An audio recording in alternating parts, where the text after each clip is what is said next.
was sent to either begin or continue the destruction of this country from within. Listen to this. Back in 1992, an older friend of my father who was from St. Louis asked me to go to this meeting that the Communist Party USA was having at the University of California, Berkeley. And he had studied communism and written books about communism back in the 60s and stuff. And he was curious because if you'll remember back in 1989, the Berlin Wall had come down and everyone was saying communism is dead, it's over. Then in 91, in December, the Soviet Union dissolved. And so this is 6 months later, the summer of 92, and the Communist Party USA is having a meeting. So he asked me to go out to this meeting. He said, would you go out there and just see what they're talking about? Because we won. This thing's over. And so I went to that. And for 3 days, I sat there in breakout sessions and lectures and listened to these hardcore communists. And one thing shocking about it, too, I thought it'd be college radical since it was at Berkeley.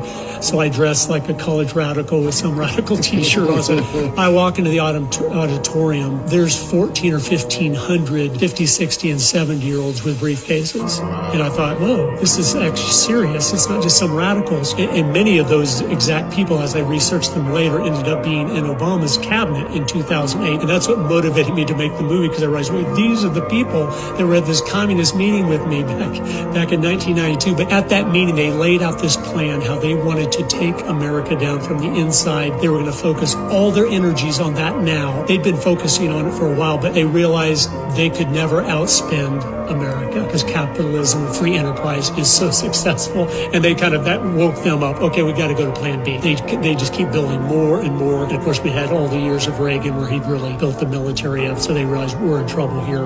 And so that's what they talked about, the meeting, how they were going to do that from the inside. And I didn't think that much about it, went on with my life. But then again, 16 years later in 2008 from 92, when I remembered what they had talked about, like one thing that is so clear how it had changed. They had said back in 92, we're going to use the environmental movement to take down the free enterprise system in America. And in 92, that didn't make sense because that was not a big movement. It was literally people, chaining themselves to trees in Oregon so they can't cut them down. I mean, it was nothing. And so I was like, how would you do that? But in 2008, An Inconvenient Truth by Al Gore had come out. It was the biggest movement in the world, and it still is, because they realized it's the ultimate vehicle for totalitarian control, because it's a global problem, so it demands global solutions by a global government. That's the way they look at it. So that's why that issue will never go away, no matter how many facts we have and how many charts we can show them. Hey, it's not going up, and if it went up a little bit, it actually would be good. Warm is the friend of life. Cold is the enemy of life.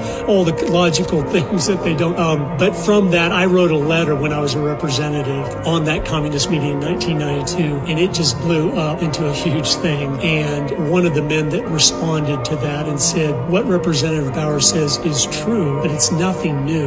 That's not from 1992. It was all written in a book in 1958, and I got to know the man, and it was, of course, the book, The Naked Communist, and it had the 45 current communist goals as of the 1950s in America. And I got that book for the first time in 2008, so 50 years later, and I read through the list of goals, and as I did, I couldn't believe how specific and how purposeful and how premeditated a collapse of our country had been. It had been people and groups for 100 years working to take us down from within. And I couldn't believe, as I read through these things, one of them, Goal 17, this is from 50s America. Get control of the schools, use them as transmission belts for socialism, soften the curriculum. Well, people wonder, why do all the kids want socialism today? Because in the 50s, they said, we got to put socialist ideas, we got to push it. So these kids think it's good and think it's wonderful. And so, because they know, all the hardcore communists know, you have to transition through socialism before you can go to communism. You cannot go from a prosperous free enterprise system to communism, because the problem is, in the prosperous free enterprise system, you and all the people own all the stuff. Mm-hmm. And so they can't,